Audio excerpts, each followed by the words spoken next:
Guys, today we're going to look at a art technique. You may already know about this one. It's nothing new or anything, or you may not, but it's good fun, and I urge you to give it a try. Even if you've done it before, you might just enjoy yourself. We're going to be looking at bubble painting. This is one that I did with my daughter previously, just to kind of show you what we're going to be doing. These are really cool just to have some fun and create some art. If you like doing art journaling, or you like making backgrounds, this is a really good. Obviously, because it's bubbly, it would be really good if you drew a picture of a mermaid and put a mermaid over the top of this. So you could use your bubbles as a background and then have a picture of a mermaid on top. That would be super cool. And as I said, like backgrounds, if you're into art journaling, they make really cool backgrounds. You could even turn this into an envelope and send some really nice happy mail, or some pen pal letter. That would be really nice, just to jazz things up. So anything that you use with paper, really, like a birthday card, anything like that, you could perhaps give this technique a go and create something really nice. So the things that you're going to need are some paper. I'm going to do this directly into my art journal or my sketchbook, but you could do it on some, like A4 paper. This is just normal printer paper. You could do it on that if you want to. Obviously, if you're using paper like this, it does go a little bit crinkly as it gets wet, but that's fine. It doesn't matter. You'll need some pots or some cups or some glasses of water. Make sure that you're not going to use your mum's best china or anything. Make sure that you've got a cup that you're allowed to use. I've already put some water into my pot. You need one pot per colour, so it depends on how many colours you're going to be using. I'm going to use 2 colours today. So you'll need the paint that you're going to use. This is just ready mixed poster paint, readily available in most shops. I'm going to use that. You'll need a straw, sorry, not a straw, a spoon, big spoon. Again, make sure that it's a spoon that you can use, and some straws. These are plastic straws, boo-hoo for the environment. I actually bought these in a charity shop though. Someone obviously felt guilty about having plastic straws and got rid of them. So try and buy some paper straws if you can, or use a reusable straw, because obviously that is better for the environment. But I kind of saved these for landfill, and they're really old. I use plastic straws and we just wash them and use them again and again and again. We're not using them for drinking, so it doesn't really matter if they've got a few germs on them. You're also going to need some washing up liquid. Again, check that you can use the washing up liquid. You're only going to need a couple of squirts of this, not a lot. So nice good old washing up liquid. Okay, so the first thing you need to do, let me just move that out of the way. This does get a bit messy, so as you can see, my desk is messy already, and that's fine. Just make sure you've got something covering your table or wherever you're going to do this, because you don't want anyone telling you off for making a mess. Okie dokie. Oh, sorry, you do need something to stir with as well. So what I'm going to do is I'm going to get some of my paint and I'm going to squeeze it into the pot. Squeeze this one into this pot. These are my favourite colours, so that's why I'm using them. But please tell me there's some in here. There we go. Don't you love that noise? Good. Can't beat a bit of a farty noise, can you? There we go. Oh, okie dokie. And you can always add more. I always say to my daughter, it's best to start with a little bit of paint, because you can always add more if you need to. It's better not to waste things. Okay, so we now need to add a couple, like I'll probably just put a pump in each. Mine's a pump washing up liquids. That's cool. You might need to squeeze, and you just want to give that a stir so it all mixes in. This is where it now gets a bit messy. You're gonna blow into your straws. Please remember to blow and not suck. It's got paint and washing up liquid in here, which is not a very healthy choice. So please, please, please, please blow, not suck.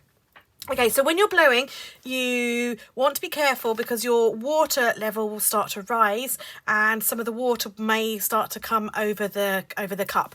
So just maybe put a towel down or something that is okay, or do it on a surface that's okay to get wet. So you start blowing, your bubbles are going to come up, and then you sort of need to act quite quickly because your bubbles will come up. You need to get your spoon, scoop off the bubbles, and then splat them onto your paper and leave them. You don't touch them at all. Okay, so that's the theory. I just wanted to explain that through before we go ahead because, as I said, it kind of needs to go quite quickly, and I also want you to be able to see and everything. So here we go. I'm going to start blowing. Deep breath.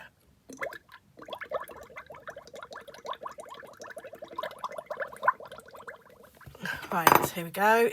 I'll scoop my bubbles off and hope this doesn't look like we've got much paint in there. So I'm going to add some more paint. And this is one of the things you do need to oh yes, another farty noise. Excellent. Here we go. Let's try this again.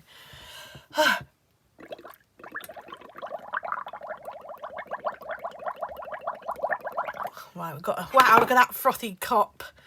Look at that. Can I see any colour? I can see some colour there. Here we go. A bit of colours coming through now.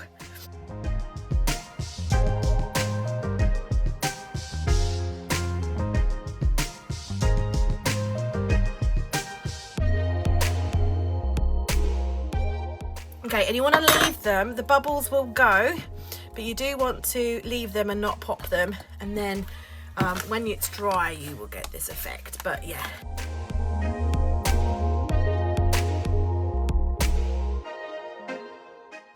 And it really is a waiting game now, so don't be tempted to touch your paper. Leave it nice and straight and flat, and you just want to let it to dry all on its own, and hopefully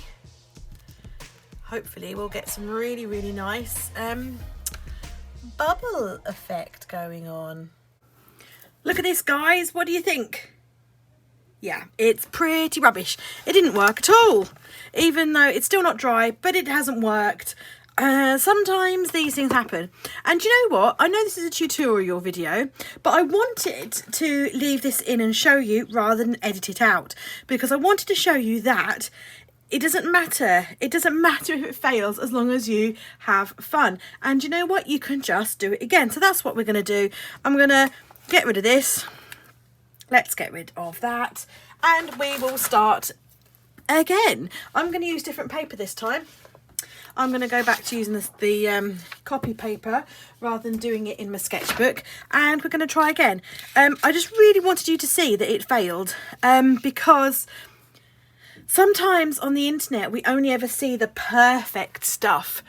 We only ever see things that are great and polished and looking pretty and perfect, but that isn't real life. Things don't always go smoothly, and so if yours went wrong like mine did, I just wanted you to know that that was okay. If it goes wrong, it's not always going to go swimmingly the first time.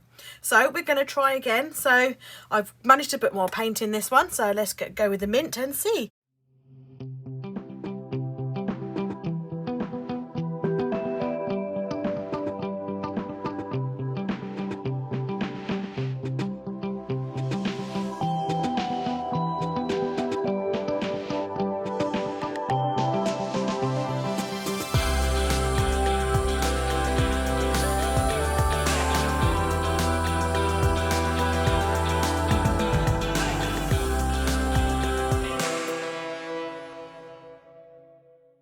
So here we are, all nice and dry.